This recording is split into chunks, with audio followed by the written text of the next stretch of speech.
Les sapeurs-pompiers d'Avignon cumulent chaque année plus de 13 000 interventions. Il est 8 h quand nous prenons la garde en même temps que le personnel. L'appel permet aux hommes et femmes de connaître leur affectation du jour. Ils sont assignés à un véhicule pour toute la journée. Les consignes du jour sont également transmises. Il faudra faire attention, de fortes rafales de vent sont attendues aujourd'hui. L'inventaire des différents véhicules tout juste fini, une ambulance est demandée pour une personne ayant fait une chute à domicile. Après quelques minutes de route, l'équipe arrive sur le lieu de l'intervention. La partie la plus compliquée pour les sapeurs-pompiers est de pouvoir accéder à l'intérieur de l'appartement. Ils sont souvent confrontés à des portes closes. Et là, vous savez pourquoi on part ou pas? On part pour une ouverture. Ouais, c'est une dame qui a glissé, qui a chuté. Apparemment pas blessée, mais une chute. Une fois à l'intérieur du bâtiment, nous trouvons une dame allongée sur le sol. La dame n'a pas fait de malaise. Une chute mécanique est en cause. Bonjour madame. On va se relever doucement. Il n'y a pas plus de lumière. Non, je sais pas, mais vous pouvez marcher du coup. Ah oui, je marche. Alors, mais fléchissez au maximum que vous pouvez. Au maximum que vous pouvez. Vous tenez bien? Non, non, ne vous relevez pas, juste fléchissez les genoux. Voilà, c'est bon? Ça va là, ça tourne un peu. Comment vous vous sentez? J'ai surtout les jambes qui tremblent. Et habituellement, vous avez ça ou pas? Non, là c'est... Là, ça n'est pas comme d'habitude. Non, c'était pas comme d'habitude. J'ai Ok. essayé plusieurs fois de me relever comme je fais quand ça m'arrive. Oui. Une fois la victime sur ses deux jambes, l'équipage du VSAV fait un rapide bilan de la dame.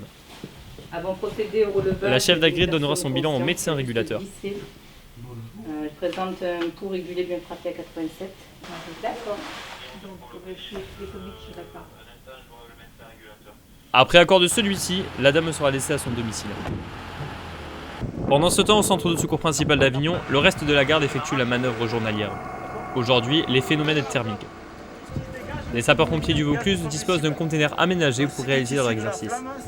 Différents matériels seront également utilisés pour étudier le feu. C'est intéressant quand vous ne savez pas où est le foyer. Ouais. À peine la manœuvre finie, un nouvel équipage est déclenché. Cette fois-ci, nous partons pour un accident de la voie publique. Allez.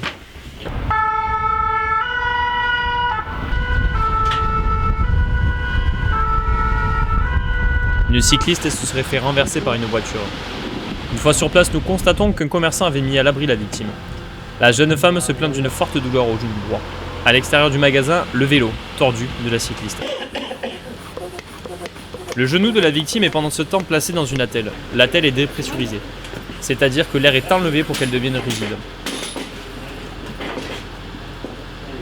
Dès lors que les gestes de secours sont faits, la dame sera emmenée dans l'ambulance. Et là, qu'est-ce qui s'est passé pour cette dame? Elle a chuté à vélo. Elle s'est fait renverser à vélo, pardon. Et ça vous paraît grave pour vous ou pas, en tant que sauveteur? Non. Ça a l'air bien dit. Elle s'en sortira. Après régulation auprès du médecin, nous prenons la route vers le centre hospitalier d'Avignon. La cycliste y restera quelques heures, le temps de faire une radio. Elle en ressortira avec une attelle qu'elle devra garder quelques jours. J'apprends qu'au même moment, un équipage d'incendie est en intervention au cœur d'Avignon. Des passants auraient aperçu une fumée suspecte sortant d'un bâtiment en rénovation. Il faut dans un premier temps trouver l'entrée du bâtiment.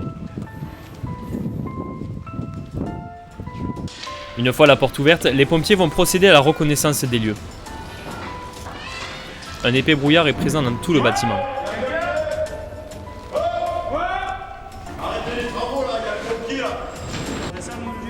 20 minutes plus tard, l'équipe confirmera qu'il s'agit seulement de poussière due aux travaux. Il est environ midi quand les hommes rentrent à la caserne pour le repas. Ce n'est qu'à 16 h que l'intervention suivante tombera. Cette fois-ci, c'est 2 camions feux de forêt qui sont déclenchés. Un feu de broussailles est signalé sur les alentours de la ville dans un petit jardin.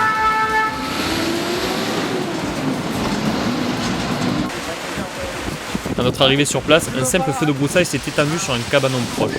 Un arbre est également en feu.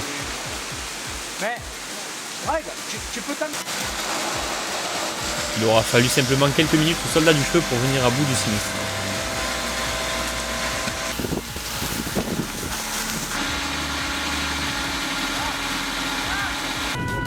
Les pompiers d'Avignon n'arrêtent jamais. De l'autre côté d'Avignon, une ambulance est appelée pour un homme décrit comme fragile psychologiquement. Ce sont des commerçants inquiets qui ont fait le 18. Après quelques paroles échangées avec le malade, il sera transporté à l'hôpital psychiatrique d'Avignon. Nous profitons de quelques minutes de calme pour visiter plus en profondeur la caserne. Donc nous sommes ici à l'un des endroits les plus connus des sapeurs-pompiers, je parle bien des perches de feu. Donc les perches de feu, elles servent à quoi? Si on lève la tête, on peut voir les différents étages de cette caserne. Là malheureusement on n'est qu'au premier étage, mais concrètement, si on descend, je vais vous montrer ce que ça donne. Non, toi tu restes ici la caméra. Regarde, je suis ici sur la perche de feu des sapeurs-pompiers, je vais te montrer ce que ça fait quand tu descends.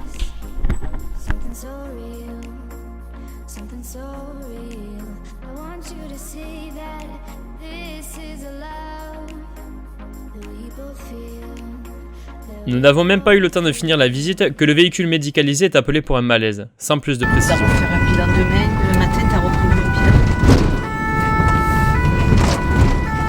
Ouais. Arrivé sur place, l'infirmière apprend que le vieil homme est en arrêt cardiaque. Il en arrêt. Une ambulance est déjà sur place pour faire les premiers soins.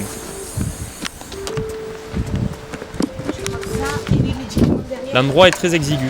Le personnel présent est obligé de se serrer les coudes pour laisser passer l'infirmière. L'homme est tombé dans un petit coin de son garage.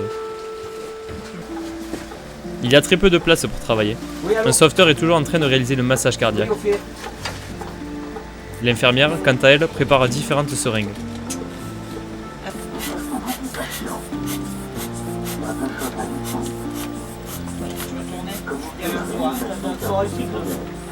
Après plus de 20 minutes de réanimation, une équipe du SAMU d'Avignon arrive sur place.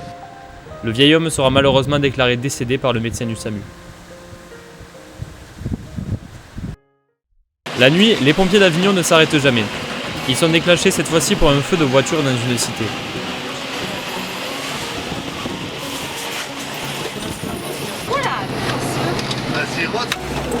Ça va?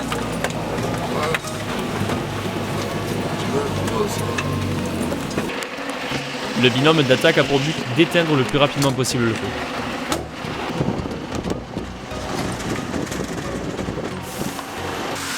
A l'aide d'une lance à débit variable, le chef d'équipe se met au plus proche des flammes. Seulement 5 minutes pour éteindre le feu.